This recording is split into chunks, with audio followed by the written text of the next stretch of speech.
자, 오늘이 이제 윤석열 대통령이 취임한 지 딱 1년이 되는 네. 날이죠.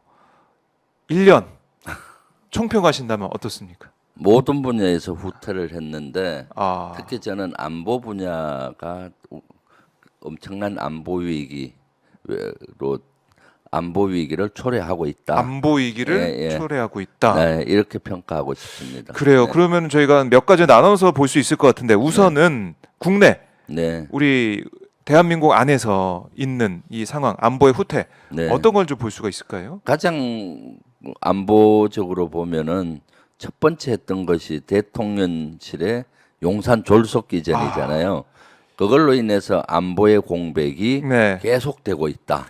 저희가 지난해에도 네. 계속 지적을 하고 네. 비판을 했지만은 그냥 그야말로 번개불에 콩고 먹듯이 네. 용산으로 이전을 해버렸지 않습니까? 그렇죠. 그러면서 이 무리한 이전에 따른 안보 공백이 있었다. 그 네. 지적을 했었는데 아직까지 이어지고 있는 거 아니에요, 이거? 네. 작년부터 사실 오마이TV에서 우리 박 기자님하고 네. 저하고 매주 용산 졸속기전 대통령실의 졸속기전으로 안보 공백과 여러 가지 문제가 발생하고 있다. 네. 첫 단추를 잘못 꼈기 때문에 두 번째 단추, 세 번째 단추가 계속 잘못 끼일 것이다라고 경고도 하고 문제도 제기했는데 네. 안타깝게도 그것이 계속 현실로 일어나고 있는 우려했던 부분들이 네, 현실화되고 있다. 나고 있죠. 네. 그첫 번째가 뭡니까? 실제 그렇게 함으로써 여러 가지 안보 공백이 나는데 경호 소요라든가 시민 불편 이런 것들이 가중되고 있고요. 네. 그다음 두 번째로 문제됐던 것이 하늘이 뚫혔잖아요. 그 우리가 경험을 북한 했죠. 무인기 사건. 네. 네, 북한 무인기 사건인데 북한 무인기가 서울을 헤집고 다녔을 뿐만 아니라 용산 대통령실에 하늘의 울타리인 비행금지 구역까지 들어와서 헤집고 다니다가 나갔지 않습니까? 네. 그러니까 하늘이 뚫힌 것이죠. 그러니까 이게 네. 만약에 청와대 그대로 대통령실에 있었으면 네, 이거를 미연 이제 방지할 수 있는 방어할 네. 수 있는 그런 상황이었을 텐데 그게 안 됐다는 거 아닙니까? 네, 용산을 그렇죠. 이전하면서. 실제 청와대에 있을 때는 이러한 방공 시스템이 촘촘하게 잘 갖추어져 있어요. 그리고 지형 자체도 네. 거기는 방공 작전을 할 수 있는 그러한 지형들이 잘 갖추어져 있는 지역입니다. 그렇죠. 인왕산이 인왕산, 있고 북악산이 북악산, 있고 또 앞에는 경복궁이라든가 또 앞에 마을은 한 5층 건물 이상은 없잖아요. 맞아요. 그래서 그러한 여건이 잘 갖추어져 있었는데 음. 갑자기 뭐 난데없이 용산으로. 용산으로 이전하면서 네. 그쪽은 그러한 지형적으로도 그것이 가능하지가 않고 음. 멀리 남산도 있고 매봉도 있긴 하지만은 그런 지역은 이미 상업화되고 그럼요. 공원화돼 버렸잖아요. 그 주변에 그런데다가 고층 빌딩 방공 많습니다. 진지를 올릴 수가 없지 않습니까? 아하. 네, 그러면 주변 고층 건물이 이미 또 질비한 것이고 네. 용산역과 대통령실 사이에는 보면은 이태원역, 이촌역 사이에는 엄청나게 고층 빌딩이 많잖아요. 그렇기 그렇죠. 때문에 이런 방어할 수 있는 시스템이 잘 안 돼 있는 지역으로 들어간 것이고 그럼 방공 진지 배치도 제대로 적절한 위치에 배치를 못한 것이잖아요. 그러다 그렇겠죠. 보니까 예. 이렇게 하늘이 뚫힌 것이죠. 네. 그러니까 이게 지난해 그러니까 올해 초 이제 논란이 됐던 네. 그 이 상황이 또 언제 발생할지도 모른다는 거 아니겠습니까? 네. 또 앞으로 또 앞으로도. 이런 일이 비일비재할 것이고 지난번에는 천만다행으로 뭐 북한 무인기가 사진 정도나 찍고 갔겠지만은 네. 앞으로 거기 화학무기나 생물학무기나 폭탄이나 이런 걸 장착하고 네. 테러를 라든가 여러 가지를 한다면 어떻겠습니까? 끔찍한 사건이 일어날 수 있잖아요. 그렇죠. 네. 그러니까 이게 용산으로 이전한다고 했을 때 우리가 네. 많이 염려하던 부분이었는데 네. 현실화가 돼 있고 그 우리가 이제 1년 이 사이에 보고 있는 그런 모습이고 그리고 이게 최근에 논란이 됐지만은 도청이요. 네. 미국이 도청했다는 거 아니 그 의혹이 있는 거 아니겠습니까? 그렇죠. 하늘도 뚫히고 네. 공간적인 벽도 뚫히고 다 했다고 봐야 되겠죠. 도청 당했다고 보여지잖아요. 네. 미국에서 유출된 비밀에 의하면은 그 당시 비서실장과 외교비서관의 얘기한 내용이 안보실장과 안보실장과 예, 외교비서관 김성한 안보실장하고 얘기했던 내용들이 네. 보고서에 그대로 있잖아요. 하하. 그리고 근거가 시긴트다. 도청을 통해서 한 것이다. 예. 라고 이렇게 나와 있는 겁니다. 근데 그 내용들이 그 당시 얘기하던 내용들이 뭐 포탄 33만 발 이런 얘기들이 나중에 사실은 미국이나 유럽으로 가는 것들이 다 언론에 나오고 예. 포착됐잖아요. 그러니까 그게 그것이 사실로 드러나고 사실이고 있는 상황. 그러면 도청이 거의 확실한 것이고 네. 또 도청이 확실한 것은 김태호 1차장이 미국에 그 한미 정상회담 앞두고 선발대로 갔다 왔잖아요. 네. 갈 당시는 문제 제기를 안 한다고 얘기했어요. 아하. 왜? 그 도청 문서 자체가 허위가 많기 네. 때문에 가짜가 많기 때문에 굳이 제기할 필요 없다 했는데 갔다 와서는 말을 바꿨어요. 미국사 회의 전에 미국 사람들이 유감 표시를 계속 하더라. 미안하다 하더라. 유감. 그럼 뭐 잘못했으니까 유감 표시를 한 거지. 도청했으니까. 그러니까 그 도청 이런 것들도 뚫혀 있는 거죠.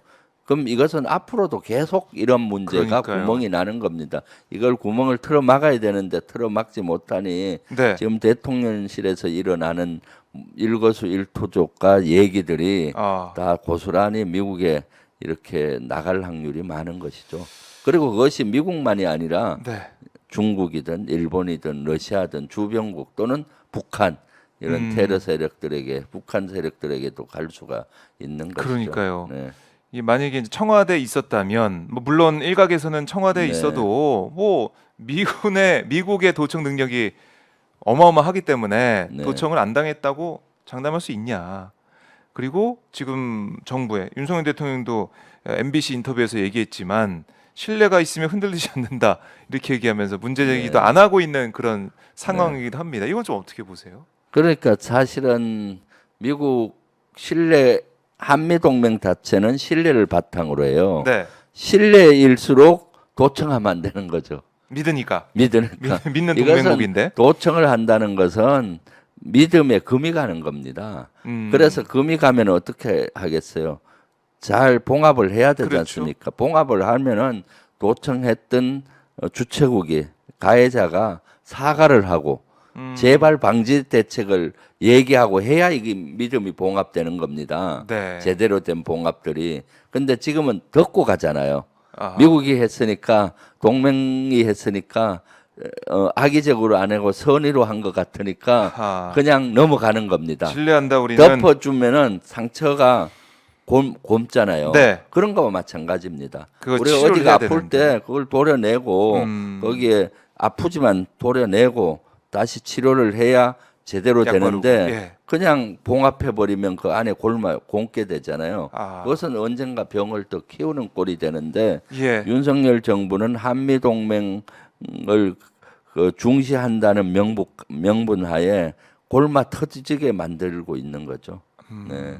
그게 과연 어떤 후폭풍을 들고 올지는 모르겠지만 가져올지는 모르겠지만 하늘도 뚫혔고 네. 그다음에 우리 이제 건물도 뚫혀 있는 네. 상황인데 별다른 뭐 대책이나 어떤 뭐 강화가 됐다는 얘기는 안 들리고 있고요. 네. 그리고 그것도 더 중요한 것은 네.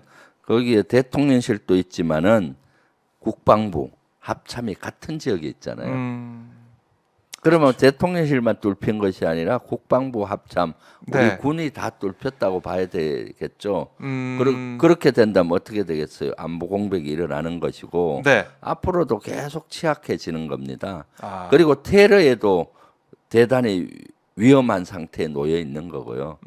군령권, 작전을 지휘하는 군령권인 국군 통수권자인 대통령, 2인자인 군령권 라인에 국방부 장관, 네. 3인 합참의장 이게 한 지역에 있잖아요. 네. 그리고 야간에도 한 지역에 있어요. 아하. 한남동 간전은 한남동 대통령만 그러네요. 있는 것이 아니라 네. 그 안에 바로 밑에 국방부 장관, 바로 옆에 합참의장이 같은 지역에 살아요. 그러면 그 지역은 특히 주간에 대통령실도 그렇지만은 한남동 공간 지역은 경호라든가 도감청이라든가 이런 네. 게 더 취약하다고 저는 봐요. 음. 그러니까 그 지역도 공백 무슨 일이 일어나면 어떻게 되겠습니까? 일어나서는 안 되겠지만은 네. 그러면 사실은 아주 큰 문제가 생길 수가 있는 거죠. 그렇네요. 네. 이 청와대에 계속 있었던 이유가 있는 것인데 네. 어쨌든 국민 소통을 강화하고 뭐 새로운 대한민국, 새로운 시대를 열겠다라고 하면서 용산을 이전했지만 지금 드러나고 있는 문제들이 너무나 많다 이런 말씀이신데 네. 자 이게 1년을 돌이켜 보면 용산 이전 문제 뭐 지난번에 제가 용산 어린이 정원 얘기도 네. 했지만은 졸속으로 다 되다 보니까 참 여러 가지 문제점들이 나오고 있는 상황이고 특히 이제 대북 관계 네. 그러니까 우리가 보면 제일 중요한 게 북한과의 관계라고 볼 수가 있는데요. 이것도 좀 어떻게 평가해 볼 수가 있을까요? 지금 사실은 국내적으로도 이렇게 용산 대통령실 이전으로 인해서 안보 공백이 났지만은 네. 남북 문제는 더 심각해졌습니다. 남북 문제. 남북 문제에서는 전쟁의 위협이 높아졌다는 것이 더 큰 위협이죠. 네. 지금 북한 같은 경우는 올해만 해도 윤석열 정부 들어와서 30회 이상 미사일 발사를 하고 긴장을 높이고 있잖아요. 작년 9월 같은 데는 핵을 선제 공격하겠다 네. 법제하면서 이렇게도 공언을 하고 있고 그래서 점점 긴장도가 올라가는데 여기에다 윤석열 정부는 똑같이 강대강으로 가고 있어요. 강대강으로 가면서도 한 측면에서는 군사적으로는 강대강으로 가더라도 한 측면은 평화를 만드는 노력을 해야 되는데 네. 평화를 만드는 노력은 전혀 안 하고 같이 강대강으로 에스컬레이트가 되기 때문에 한반도에서의 전쟁의 위협이 윤석열 정부 1년 동안 훨씬 높아졌다. 아. 그래서 우리 국민들은 대단히 불안해하고 있죠. 그러니까 전쟁의 위협이 높아지면은 그걸로 끝나는 게 아니라 네. 우리 경제에도 악영향을 주고 당연하죠. 먹고 사는 문제 연결되는 거 아니겠습니까? 바로 연결이 되는 겁니다. 우리 구조는 안보가 조금이라도 무너지는 기미가 보이면은 경제가 먼저 무너지는 구조예요. 왜냐? 안보가 좀 무너지는 기미가 보이게 되면은 가장 먼저 떠나는 것이 투자자들이에요. 투자 자금이 다 빠져나가는 겁니다. 왜 불안하니까? 그렇죠. 불안하니까. 그럼 경제가 네. 무너지기 시작하고 경제가 어려워지지 않습니까? 그래서 그걸 예전에는 뭐 코리아 리스크 뭐 이런 단어를 썼는데 네. 지금 윤석열 정부 들어와서 전쟁의 위협이 점점 높아지니까 이것이 경제로 바로 전이 되어 가서 악영향을 미치는 데이터들이 지금 서서히 나오고 있는 거죠. 네. 이 북한 문제가 이러다 보니까 동북아 정세도 좀 불안해지는 것 네. 같은데 우리 외교를 돌이켜 보면은 어떻게 보면은 지난 정부와 좀 다르게 한쪽에 확실히 줄을 서는 모습, 확실히 네. 편을 먹는 모습 이거 좀 보이고 있는데요. 일각에서는 그래요. 이게 국제 정세가 그렇게 변하고 있기 때문에 우크라이나 러시아 전쟁도 봤듯이 어쩔 수가 없는 거다. 지금 이 시대에서는 그런 주장은 좀 어떻게 보고 계십니까? 동북아 정세는. 그러니까 지금 더 위기로 또 대한민국을 위기로 몰고 있는 것이 동북아 지역에서 위기로 몰고 있다고 봐요. 동북아 지역은 물론 오래 전부터 벌써 한 20년 전부터 2000년 초반부터 중국이 네.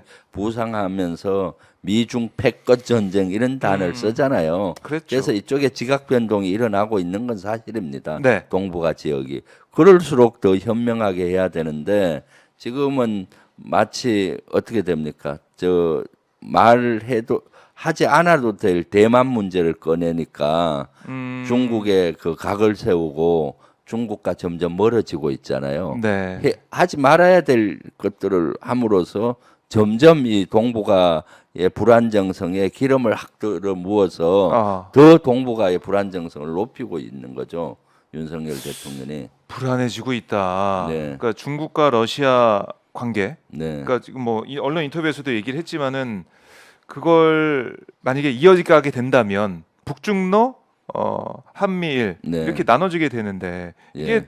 동북아 지역 정세에는 도움이 안 되는 거 아니겠습니까? 전혀 안 되죠. 사실은 한 30년 전까지만 해도 1990년 이전 네. 민주주의와 공산주의 진영이 세계가 양분되어 있었잖아요. 구소련 당시는 냉전 시대. 냉전 시대는 양분되어 있을 당시는 그런 구조가 돼도 문제가 없다고 봐요. 왜냐? 우리가 중국이나 구소련하고 경제 교류나 인적 교류가 없었잖아요. 아, 그렇죠. 예. 그러니까 뭐 안보적으로만 이렇게 금을 갖는 거. 네. 난 다음에 세계 지형은 바뀌었어요. 그러니까 아주 복잡하게 얽히고 설킨 겁니다.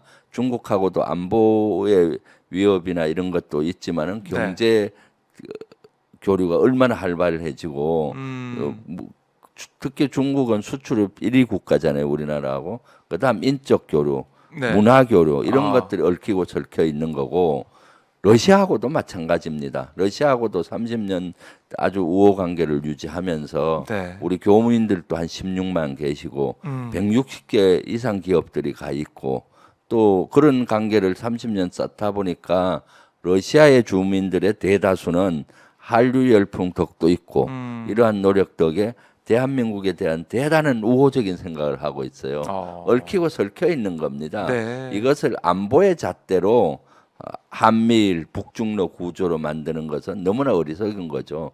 그러면은 하나만 알고 둘은 모르는 겁니다. 한쪽 네. 면만 아하. 같이 가야 되는 건데 지금 윤석열 정부는 전략적 모호성을 팽개치고 명확성을 택한다는 이유로 미국과 일본만 가까이 하고 러시아와 중국을 자꾸 적대국으로 만들어 가고 있잖아요. 네. 그렇게 되면 어떻겠어요?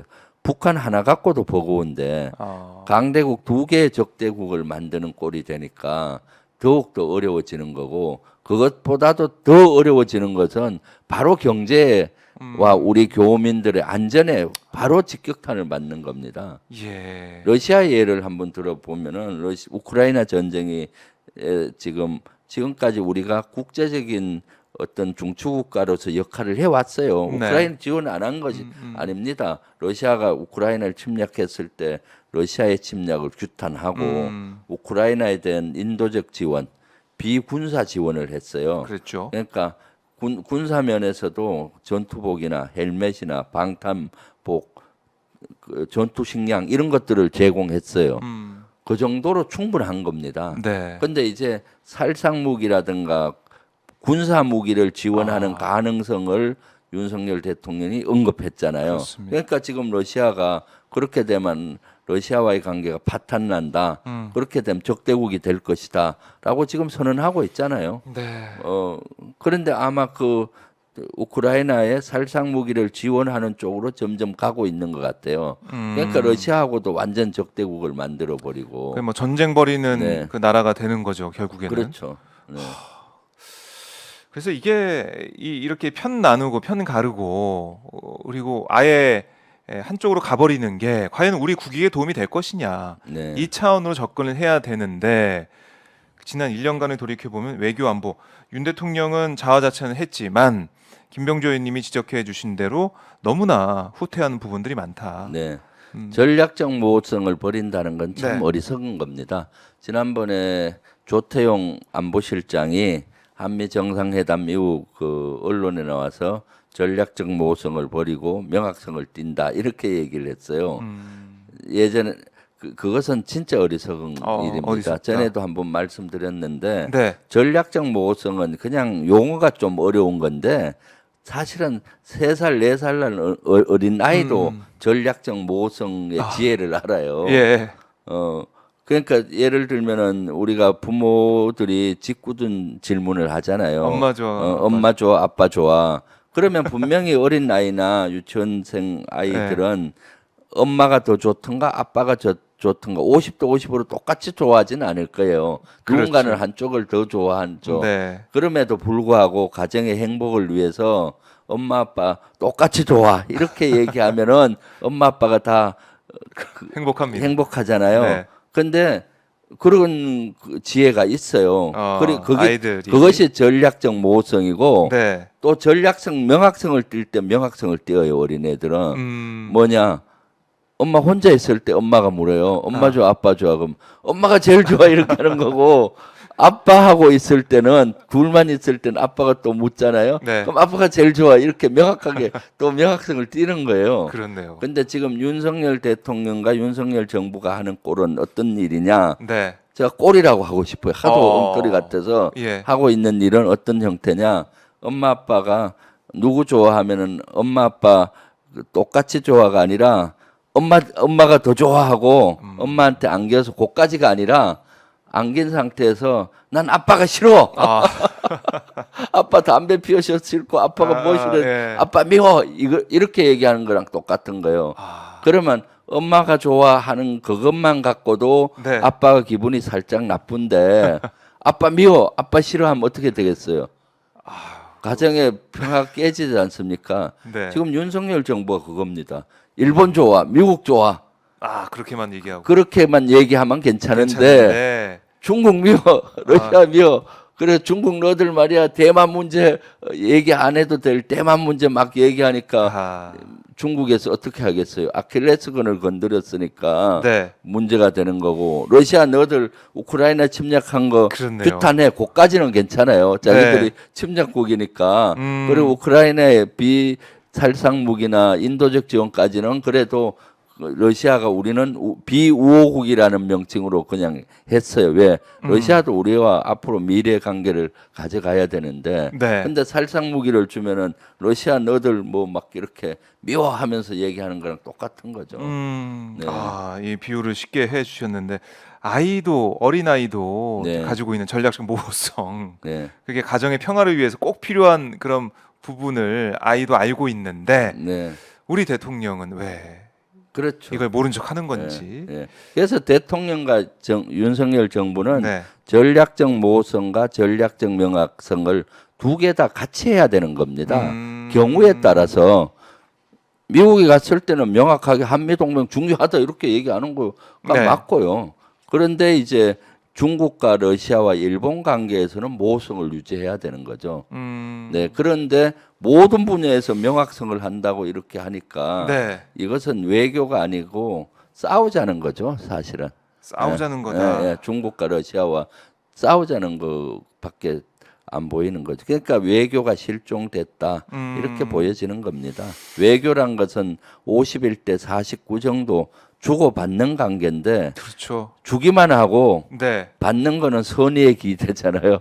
아, 그렇네요. 내가 주면은 잘 해주겠더니 국제사회는 절대 그렇지가 않습니다. 우리만 다- 기준은 국익이기 때문에 우리가 준다고 그만큼 준다 천만의 말씀입니다. 네. 지금 미국한테도 우리가 준 것만큼 받지 못하고 있잖아요. 일본은 더더욱 그렇고. 네. 하, 참 지난 1년을 돌이켜 보면서 여러 가지 뭐 분야가 있겠지만 외교 안보 국방 분야에 대해서 하나하나 짚어봤는데 윤 대통령이 오늘 1주년 취임 1주년이지만은 기자회견이나 네. 국민들과 소통할 수 있는 그런 시간은 따로 마련이 않았더라고요. 그러니까 윤석열 대통령은 말과 행동이 다르게 하고 있잖아요.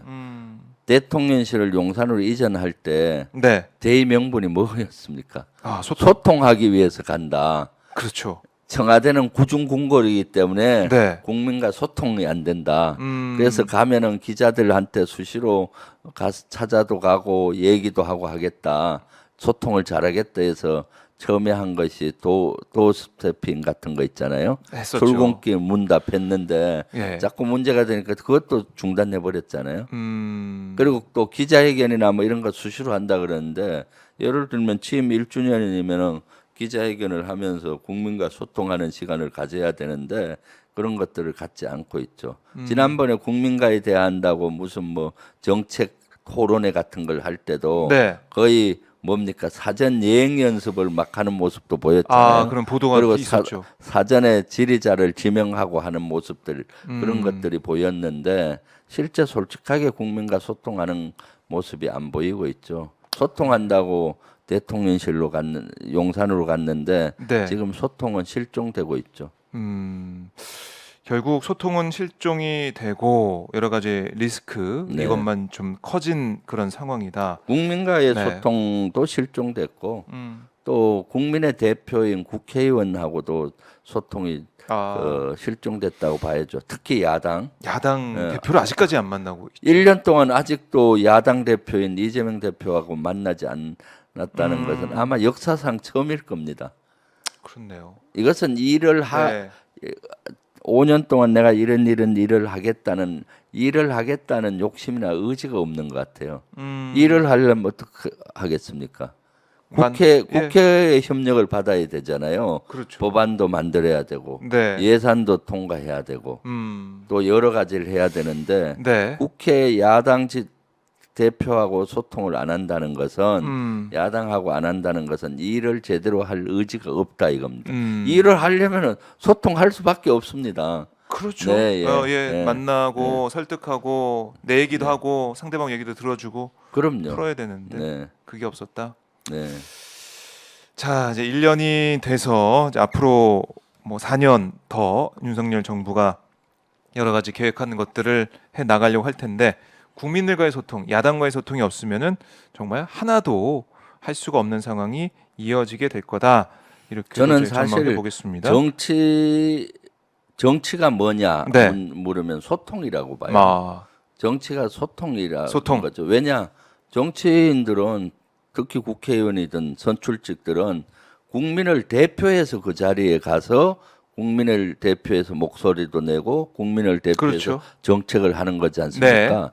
국민들을 대표하기 때문에 국민들과 소통을 해서 그 국민들의 목소리를 대표해 주는 겁니다. 네. 국민을 대표한다는 건 그냥 앞에 서서 있는 것이 아니라 국민들과 소통해서 국민들의 생각, 국민들의 뜻, 국민들이 하고 싶어 하는 일, 이거를 대변해 주는 겁니다. 대신. 아, 그러려면 끊임없이 소통을 해야 되잖아요. 네. 그런데 윤석열 정부가 국민과도 소통을 안 하고 야당과도 소통을 안 한다는 것은 이를 국민의 대표로서의 이런 것도 포기한다고 봐야 되겠죠. 그리고 일도 하려고 하는 의지가 없는 것이고. 네. 저도 사실 국방에서 뭔가 일을 하려면은 여당과 엄청나게 소통해야 돼요. 왜? 국방의 전체 일 열어야 되고 그렇죠. 법안 소위를 열어야 되잖아요. 네.